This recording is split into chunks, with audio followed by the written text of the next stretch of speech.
Hello friends, नमस्कार. स्वागत आहे तुमचं स्वीट अँड स्पायसी किचनमध्ये. या आठवड्यामध्ये आपण टिफिन सिरीज पाहत आहोत. या टिफिन सिरीजमध्ये आजचा हा दुसरा टिफिन आहे.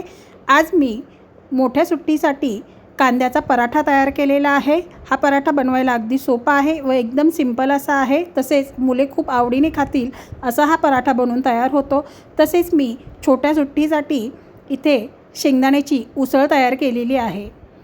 चला तर मग आपण बनवूया आपली आजची ही रेसिपी. सर्वात अगोदर इथे मी 1 वाटीभर शेंगदाणे रात्री भिजत ठेवलेले होते. हे शेंगदाणे छान असे भिजलेले आहेत. आता हे शेंगदाणे आपल्याला कुकरला लावायचे आहेत. 1 ते 2 शिट्ट्यामध्ये हे शेंगदाणे आपल्याला उकडून घ्यायचे आहेत. आता हा शेंगदाण्याचा डबा मी तसाच ठेवलेला आहे. आता यामध्ये आपल्याला थोडंसं मीठ घालायचं आहे. हे मिक्स करून घ्यायचं आहे व कुकरची लीड बंद करून हे शेंगदाणे आपल्याला 1-2 शिट्टी होईपर्यंत उकडून घ्यायचे आहेत. आता शेंगदाणे उकडत आहेत तोपर्यंत आपण पराठ्यासाठी लागणारं पीठ मळून घेऊया. आता इथे मी 2 ते 3 चमचे गव्हाचं पीठ घेतलेलं आहे. हे पीठ मळते वेळी मी सर्वांसाठीच पीठ मळते, त्यामुळे थोडंसं जास्त घेतलेलं आहे. आता थोडं थोडं पाणी घालून आपण चपातीसाठी जसं पीठ मळतो त्याप्रमाणे आपल्याला हे पीठ मळून घ्यायचं आहे. आता इथे आपलं पीठ मळून तयार झालेलं आहे. आता यावरती झाकण ठेवून आपण हे मळलेलं पीठ मुरण्यासाठी साईडला ठेवून देऊया. आता कांदा पराठा आहे तर आपल्याला कांदे लागणार आहेत. इथे मी 3 ते 4 कांदे घेतलेले आहेत. कांदे आपल्याला याप्रमाणे एकदम पातळ स्लाईसमध्ये उभे असे चिरून घ्यायचे आहेत व हा चिरलेला कांदा आपल्याला याप्रमाणे सुट्टा करून घ्यायचा आहे, जेणेकरून आपण जेव्हा हा कांदा पराठ्यामध्ये भरू त्यावेळेला आपल्याला पराठा व्यवस्थित लाटता येईल. इथे सर्व कांदे चिरून घेतलेले आहेत मी. आता हे याप्रमाणे सुट्टे करून घेत आहे. आता हा सुट्टा केलेला कांदा आपण एका भांड्यामध्ये काढून घेऊया. आता आपल्याला ही कोथिंबीर बारीक अशी चिरून घ्यायची आहे. आता कांद्यामध्ये आपल्याला काही मसाले घालायचे आहेत. इथे मी लाल मिरची पावडर घातली आहे. तिखट तुम्ही तुमच्या आवडीनुसार कमी जास्त करू शकता. अर्धा चमचा ओवा घातलेला आहे. तसेच यामध्ये आपल्याला अर्धा चमचा गरम मसाला पावडर घालायची आहे. फार काही मसाले आपल्याला इथे वापरायचे नाहीत. आता बारीक चिरून घेतलेली कोथिंबीर घालायची आहे व हे सर्व आपल्याला व्यवस्थित असं मिक्स करायचं आहे. आता इथे मी कांद्यामध्ये सर्व मसाले घातलेले आहेत, परंतु मीठ घातलेलं नाही. कांद्यामध्ये आपण मीठ घातल्यानंतर कांद्याला पाणी सुटतं व आपण जेव्हा हे सारण पराठ्यामध्ये भरू तेव्हा पराठा फुटतो, त्यामुळे इथे मी मीठ नंतर घालणार आहे. आता यातील मी अर्धं सारण साईडला काढून ठेवलेलं आहे. सध्या मी 2 पराठे बनवता येतील इतपतच सारण वापरलेलं आहे. आता या सारणामध्ये मी मीठ घातलेलं आहे. आता हे व्यवस्थित असं आपल्याला मिक्स करायचं आहे. आता आपण पराठा लाटून घेऊया. मळलेल्या कणकेचा गोळा घ्यायचा आहे व कोरड्या पिठामध्ये बुडवून याची आपल्याला चपाती लाटून घ्यायची आहे. आता इथे मी ही चपाती लाटून घेतलेली आहे. चपाती लाटून झाल्यानंतर आपण जे कांद्याचं सारण तयार केलेलं आहे ते या चपातीवरती घालायचं आहे. हे कांद्याचं सारण आपल्याला सर्व चपातीवरती व्यवस्थित असं पसरवून घ्यायचं आहे. आता याप्रमाणे चपाती आपल्याला फोल्ड करून घ्यायची आहे. आता चपाती फोल्ड करून झाल्यानंतर हे आपल्याला सुरीच्या साहाय्याने सेंटरमधून कट करून घ्यायचं आहे. आता इथे मी तुम्हाला दाखवलेलं आहे याप्रमाणे आपल्याला हे कट करून घ्यायचं आहे व यातील एक साईड आपल्याला याप्रमाणे सरळ ठेवायची आहे व दुसरी उलटी ठेवून याप्रमाणे याचा रोल तयार करायचा आहे व कोरड्या पिठामध्ये बुडवून अगदी हलक्या हाताने याचा आपल्याला पराठा लाटून घ्यायचा आहे. साईडला मी तवा गरम करण्यासाठी ठेवलेला आहे. आता इथे तुम्ही पाहू शकता हा पराठा छान असा लाटून तयार झालेला आहे.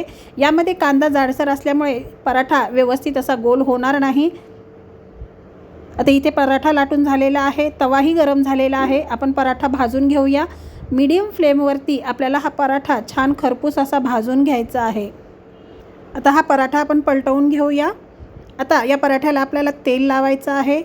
परत पलटवून दुसऱ्यासुद्धा साईडने आपल्याला तेल लावून घ्यायचं आहे. तेलाऐवजी तुम्ही तुपाचा वापर केला तरीसुद्धा चालेल. आता आलटवून पलटवून छान खरपूस असा हा पराठा आपण भाजून घेणार आहोत. हा कांद्याचा पराठा बनवायला अगदी सोपा आहे. कमी साहित्यामध्ये झटपट असा बनवून तयार होतो. तसेच या पराठ्याची टेस्टसुद्धा एकदम भन्नाट अशी लागते. लहान मुले एकदम आवडीने हा पराठा खातात. इथे पराठा भाजून तयार आहे. आपण काढून घेऊया. आता इथे मी साईडला दुसरा पराठा लाटून घेतला होता. आता तो सुद्धा आपल्याला आलटवून पलटवून छान खरपूस असा भाजून घ्यायचा आहे. तर इथे तुम्ही पाहू शकता हा दुसरासुद्धा पराठा आपला छान खरपूस असा भाजून तयार झालेला आहे. आता हा पराठासुद्धा आपण साईडला काढून घेऊया व थंड होण्यासाठी ठेवून देऊया. आता इथे आपण जे शेंगदाणे कुकरला लावले होते ते छानपैकी उकडलेले आहेत. आता या शेंगदाण्यामधील पाणी आपल्याला काढून घ्यायचं आहे. पाणी पूर्णपणे काढून टाकायचं आहे. शेंगदाण्याची उसळ तयार करण्यासाठी इथे मी पॅन ठेवलेला आहे. त्यामध्ये आपल्याला अर्धा चमचा तेल घालायचं आहे. तेल गरम झाल्यानंतर अर्धा चमचा जिरे घालायचे आहेत. जिरे फुलल्यानंतर पाव चमचा लाल मिरची पावडर घालायची आहे व हे उकडलेले शेंगदाणे घालायचे आहेत. आता 1-2 मिनिटे आपल्याला हे परतवून घ्यायचं आहे. या मसाल्यामध्ये शेंगदाणे छान मिक्स करून घ्यायचे आहेत व 1-2 मिनिटे शिजवून घ्यायचं आहे. शेंगदाणे उकडतेवेळी आपण मीठ घातलं होतं तरीसुद्धा चवीनुसार यामध्ये आपल्याला थोडंसं मीठ घालायचं आहे व व्यवस्थित मिक्स करून घ्यायचं आहे. अगदी 2 ते 3 मिनिटामध्ये आपली ही शेंगदाण्याची उसळ बनून तयार आहे. बारीक चिरलेली कोथिंबीर घालायची आहे व गॅस बंद करायचा आहे. आता आपण टिफिन भरण्यासाठी घेऊया. मोठ्या टिफिनमध्ये आपल्याला कांद्याचे पराठे ठेवायचे आहेत. हा कांदा पराठा आपण मुलांना मोठ्या सुट्टीसाठी देणार आहोत. आता या कांदा पराठ्यासोबत तुम्ही लोणचं, लोणी किंवा दही पण देऊ शकता. इथे मी टोमॅटो सॉस दिलेला आहे. माझ्या मुलीला सॉस आवडतो त्यामुळे इथे मी टोमॅटो सॉसचा वापर केला आहे. तसेच छोट्या टिफिनसाठी आपण जी शेंगदाण्याची उसळ तयार केलेली आहे ती टिफिनमध्ये आपल्याला भरायची आहे. तर अशा प्रकारे आपले आजचे हे टिफिनसाठी लागणारे दोन्ही पदार्थ बनवून तयार आहेत.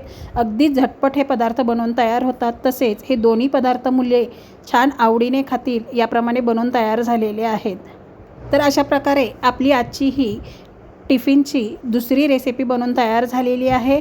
छान सिंपल असा कांदा पराठा व शेंगदाण्याची उसळ हे दोन्ही पदार्थ तुम्ही नक्की ट्राय करा. तुम्हालासुद्धा खूप आवडतील. तुम्ही जर माझ्या चॅनलवरती नवीन असाल तर चॅनलला सबस्क्राईब जरूर करा. तसेच रेसिपी आवडल्यास रेसिपीला लाईक करा, शेअर करा व शेजारील बेल आयकॉन क्लिक करायला अजिबात विसरू नका.